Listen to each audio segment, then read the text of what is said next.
Another election day here in the U.S. Some U.S. voters heading to the polls for the first time since Donald Trump was reelected. My next guest is thinking a few steps ahead. She's running for office in 2026.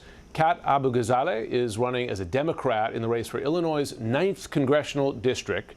She is going to challenge the Democratic incumbent. Her pitch: Democrats are not doing enough to push back on President Trump. Take a listen to one of her campaign videos. Unfortunately, this party has become one where you have to look to the exceptions for real leadership, as the majority work from an outdated playbook. We need a makeover, which means we need a vision that's bigger than what we've been told is possible. That means standing up to authoritarians, not shrinking away when the fight gets tough. And while current Democratic leadership might be fine cowering to Trump, I'm not. Abu-Ghazaleh is betting big on her own media savvy. Born in 1999, she's part of Gen Z, which grew up on platforms such as YouTube and TikTok. She's also an experienced media professional in her own right, working for Media Matters and the online publication Mother Jones. Kat joins me now from Chicago. Thanks so much for joining. Hi, Jim. Thanks for having me. So first, I wonder, when you speak to voters in the 9th district there, Democratic voters or perhaps independents, how do they see Democrats' efforts to challenge the Trump administration so far? Oh, everyone I've talked to has been incredibly disappointed. In fact, I think that when we're talking about what Democrats are doing, we really need to point to Cory Booker as an anomaly. Right now, he is about to break a record for the longest speech on the Senate floor, a record that's been held by Strom Thurmond, who railed against the Civil Rights Act for decades. I think a lot of people understand that the Democrats can't get through a ton of progressive or even liberal legislation right now, but the idea of just rolling over, of just letting Trump do whatever he wants, of letting Americans get hurt so that hopefully people will vote for you in 2026, it's disgusting. And Cory Booker even admitted these flaws of the Democratic Party, saying that they have failed the Democratic people, that they've failed the American people, that they've come up short. And I think that's what a lot of Americans are asking, just bare minimum. Publicly stand up for us, publicly stand up to Trump, and acknowledge when you've fallen short, so that way we can be better. And that's what I want to do. Two big issues drove a lot of voters in the last election cycle: immigration and inflation.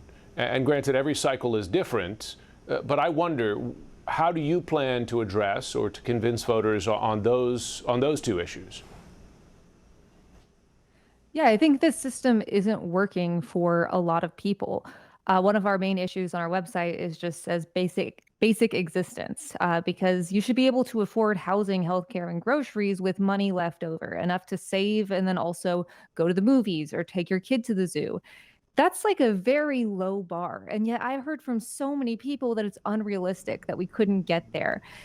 And I ask why. And it's because this system is built to cater to billionaires and corporations. We need to tax billionaires, we need to tax corporations, we need to tax wealth. And in a lot of cases, for example, Medicare for all, these types of systems would actually be cheaper for the average American. They would be cheaper for the country as a whole. When you look at our healthcare system, people are paying so much more in prices of medication and prices of surgery, but you also have people that won't go to the hospital or won't go to the doctor and then can't work anymore because they can't afford healthcare, so they can't contribute to the economy. So I think what a lot of people would call progressive, I would just call basic economic common sense.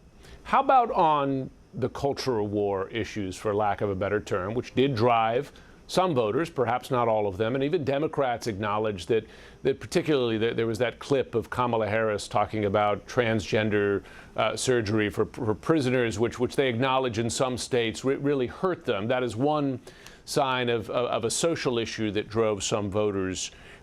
Do you believe that Democrats went too far left on some social issues, and to win in the next cycle, you and others have to bring it back to the middle, and in effect soften a progressive or woke, as it's called by Donald Trump, some of those issues and move towards the center?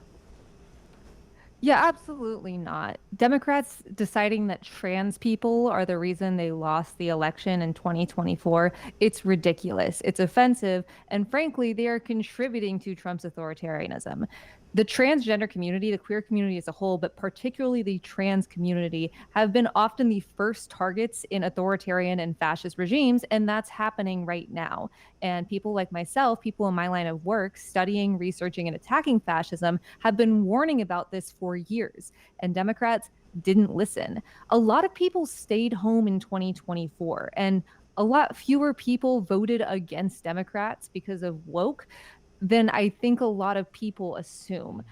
A far bigger issue is that we aren't giving people something to vote for. So many more people stayed home in 2020 of pretty much almost all demographics because they didn't feel represented by either candidate. They didn't feel listened to by either party. And it isn't because of vulnerable communities.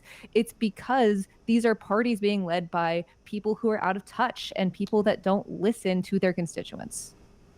Kat Abu Ghazala, we appreciate you coming on. Also wish you good luck as you begin your race for the 9th District there in Illinois.